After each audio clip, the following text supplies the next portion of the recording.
शीशाम जी पेशे से तो जमी हैं, लेकिन काफ़ी दिनों से अदब से जुड़े हुए हैं। इसका अंदाज़ा इस किताब से लगाया जा सकता है, ख़ासतौर से इसके नाम से। इसका नाम भी कितना सकील है, कितना मीनिंगफुल है। एहसास नेहा खिरत व रवायत। एहसास यानी फीलिंग, जो हमेशा छिपी होती है, जबकि जज्बा यानी इमोशंस प्रकट होता है। जबकि किताब के अगर दूसरे खंड की बात किया जाए, दूसरे पहलू की बात किया जाए, तो खिरत व रवायत यानी बुद्धि और परंपरा से जुड़ा हुआ है। शीशाम पेशे से उद्यमी है, विज्ञान की पगडंडी पर हिंदी साहित्य और उर्दू अरब के शौक व ज़ौक़ के साथ अध्यापन और लेखन के कार्य से जुड़े रहे हैं। हिंदी उर्दू अदब के अब तक लफ्ज़ों और तरकीबों की बाहमी इस्तेमाल में अदब से गंगा जमनी तहजीब का रंग पैदा करने की कोशिश करती जा गई है। लेकिन मौजूदा दौर में ना तो गंगा है और ना जमुना। अब मखलूक तहजीब जो कई तहजीबों को मिलाकर पैदा हो गई है, जिसका अब तक कोई नाम नहीं पड़ा है। इस तहजीब के अजीब-ओ-गरीब तजुर्बे हो रहे हैं। इन्हीं तजुर्बों का नतीजा है ये गज़लें, ये कविता है। गाढ़े फलसफियाना तसव्वुरात को भी आम बोलचाल की ज़बान की शक्ल में अदा करना इनका कमाल ज़रूर नज़र आता है। इस किताब में हिंदी कविता के पैराए में ज़बान उर्दू का इस्तेमाल किया गया है, जो कि अपने आप में एक नई कोशिश है। दोनों ही अदब में इसकी मिसाल अब तक नहीं मिल पाती है। जैसे एक छोटी सी हम मिसाल देना चाहेंगे इन्हीं के शीशाम जी के एक शेर के साथ कि ये सक्सेस नहीं जो मेल होता है, ख्वाब का जेंडर हमेशा फीमेल होता है। ये सक्सेस नहीं जो मेल होता है, ख्वाब का जेंडर हमेशा फीमेल होता है। इनकी शायरी में जहां एक तरफ तंज के साथ मजाक पाया जाता है, वहीं दूसरी जानिब किसी भी जबान के लफ्ज के इस्तेमाल से मौसूफ में एहतियात नहीं रखी गई है। इनकी शायरी के इस पहलू में न सिर्फ बयान का अहाता बढ़ा दिया है, बल्कि फिक्र के बयान को एक अनोखा अद्भुत अंदाज भी दिया है। इस किताब के पहले खंड में न केवल प्लेटो, मार्क्स, कांट वगैरह दार्शनिक पर, बल्कि समसामयिक सामाजिक और राजनीतिक मुद्दों पर भी कविताएं मौजूद हैं। यही नहीं, शायर ने अपनी इस किताब में तमाम मुमकिना हवालों से रोशनी डाली है और अपने नुक्ते नज़र की वजाहत भी की है। चाहे वो रूहानी हो, बुलंदी की बात करें, या अमली जिंदगी के पेचोखा। बाबा सुखन मीर से लेकर मौजूदा दौर के नौनक्श शौरा तक, कबीर से लेकर दुष्यंत तक के कवियों की झलक इनके अशार में पाई जाती है। तो इस छोटी से, जिसे कहें मुख्तसर से परिचय के बाद सबसे पहले आज हम यही चाहेंगे कि इस किताब का विमोचन किया जाए, और इसके लिए हम अपने मेहमान खुसूसी सबसे पहले हम आवाज़ देना चाहेंगे डॉक्टर मणिन्द्र नाथ ठाकुर साहब को कि वो पुस्तक का विमोचन करें। यस।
सबसे पहले हम इस शाम का जिसके लिए आगाज़ हुआ है।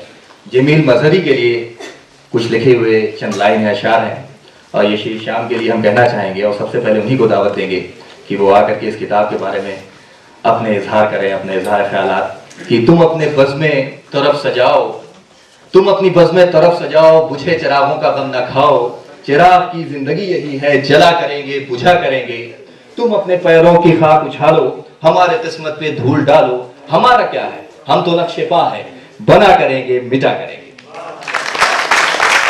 तो खास तौर से उद्यमी होने के साथ साथ अगर अदब से जुड़ा होना, ये भी एक बहुत ही एक्सेप्शनल केस कहेंगे। आज के दौर में बहुत कम इस तरह के एक मिसालें मिलती हैं जिस तरह से श्री श्याम ने अदब के साथ साथ अपने फन में भी माहिर हैं, अपने प्रोफेशन में भी बहुत अच्छा कर रहे हैं।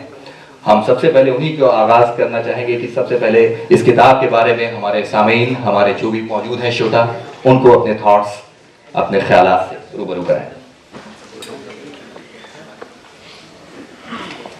मैं अपने पहले चाहूँगा कि मेरे बड़े भाई सदरुश अखलाक अंसारी साहब हैं, वो मेरी किताब के बारे में बताएं, फिर मैं अपनी किताब के बारे में कुछ बताऊँगा।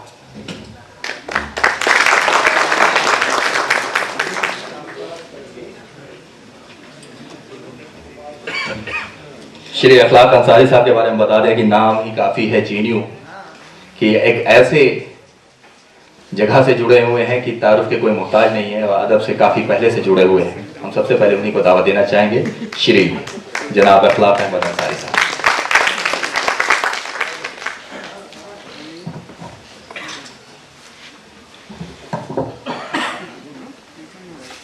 जनाब श्याम सुंदर जी, गोविंदाचार्य जी, कालदेई जी, प्रोफेसर सिंह साहब, प्रोफेसर नरेंद्र ठाकुर जी और तमाम ख़वातीन हज़रात, मैं इस किताब के हवाले से और इस किताब के साथ साथ जो कई सारे सवाल उठते हैं, कई सारे जो हमारे जहन में जो बातें आती हैं, उसके हवाले से मैं 2-3 बातें आपकी खिदमत में अर्ज़ करना चाहूँगा।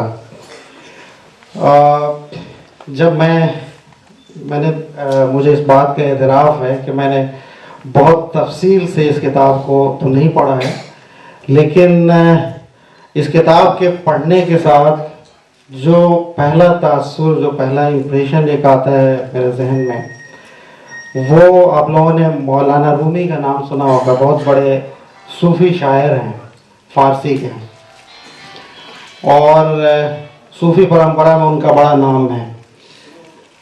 वो शायरी और थॉट, फ़िक्र, दर्शन, उसको बयान करने में जो शायर को परेशानी होती है, उसके बारे में वो कहते हैं कि काफ़िया अंदेशमो दिलदार मन मी गोयद फ़िक्र न कुन जुज़ दीदार मन।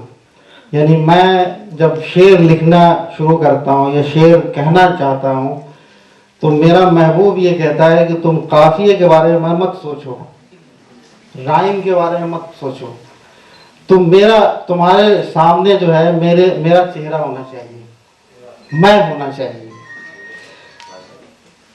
श्याम सुंदर जी बुनियादी तौर पे इनका जो पैशन है वो फ़िलासफ़ी है।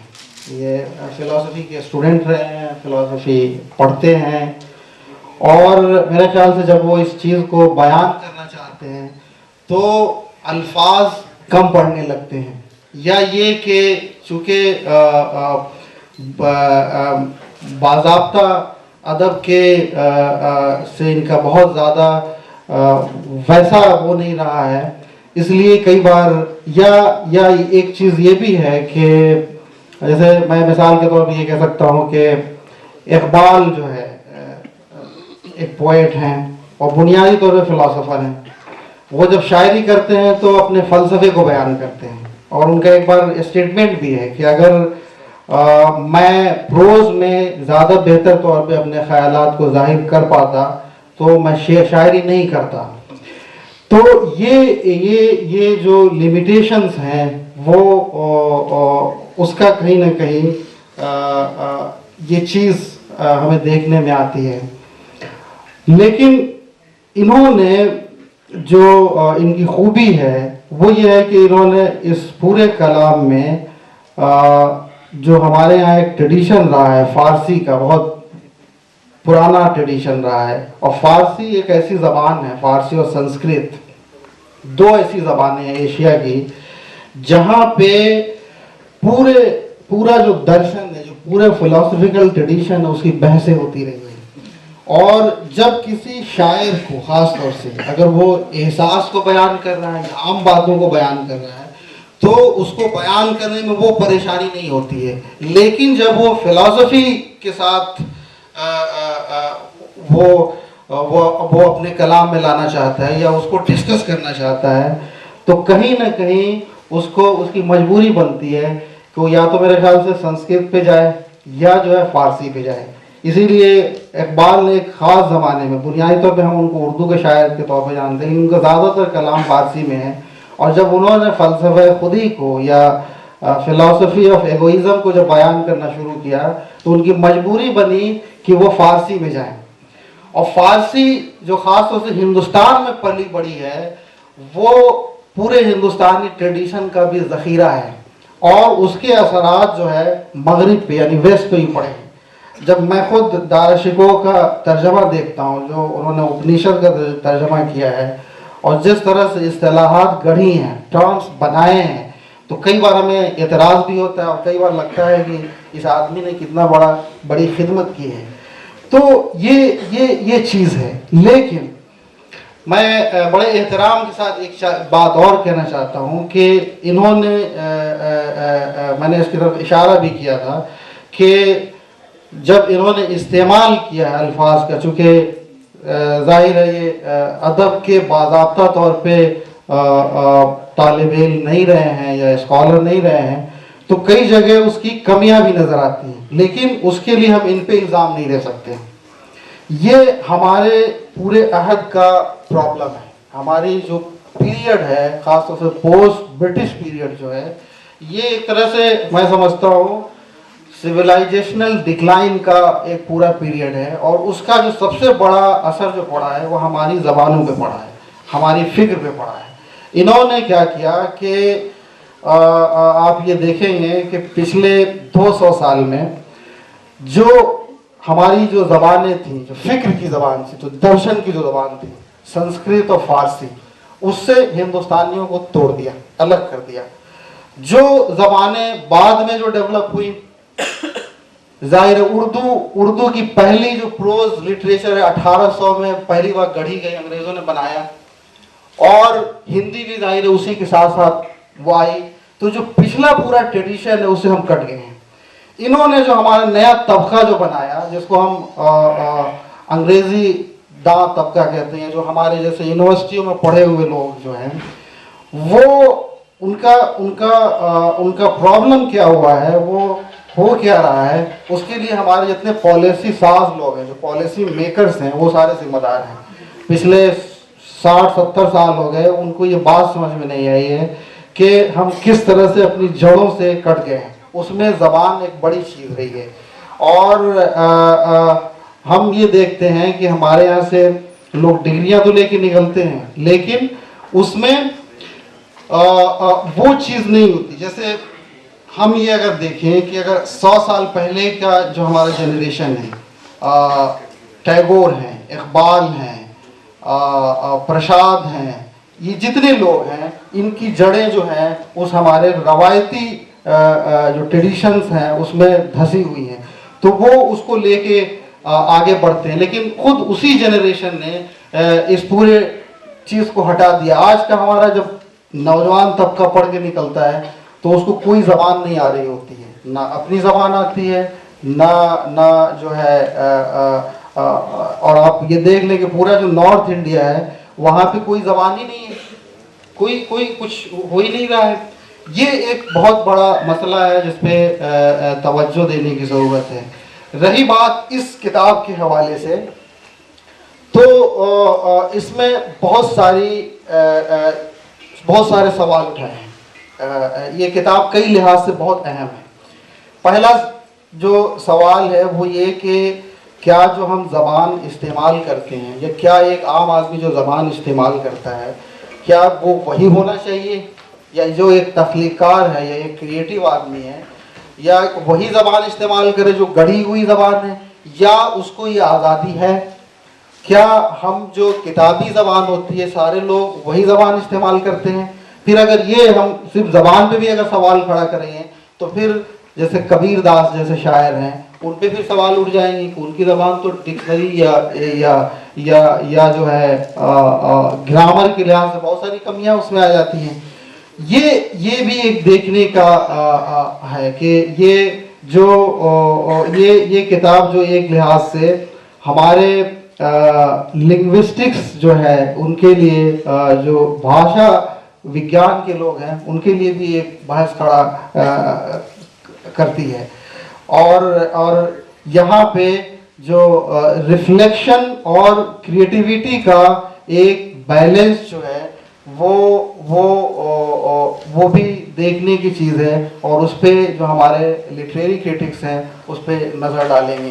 ख़ास तौर से जैसे मैं एक चीज़ और इसमें कहना चाहता हूँ कि इन्होंने इजाफात का बहुत इस्तेमाल किया है, चूँकि फ़ारसी में इजाफतें बहुत होती हैं और ख़ुद गालिब ने जब शुरुआत की शायरी की है उनके यहाँ इजाफतें जेनेटिव जिसको हम अंग्रेजी में कहते हैं उसका बड़ा इस्तेमाल किया और जैसे बाद उनके उर्दू के कलाम भी जो हैं वो पूरा फ़ारसी का लगता है। जैसे वो कहते हैं कि मैं अंदली बे गुलशने नाफ्रीदा हूँ, तो वो अगर आप मैं हटा के मन कर दीजिए और हूँ के बजाय अम कर दीजिए तो पूरी फ़ारसी हो जाएगी।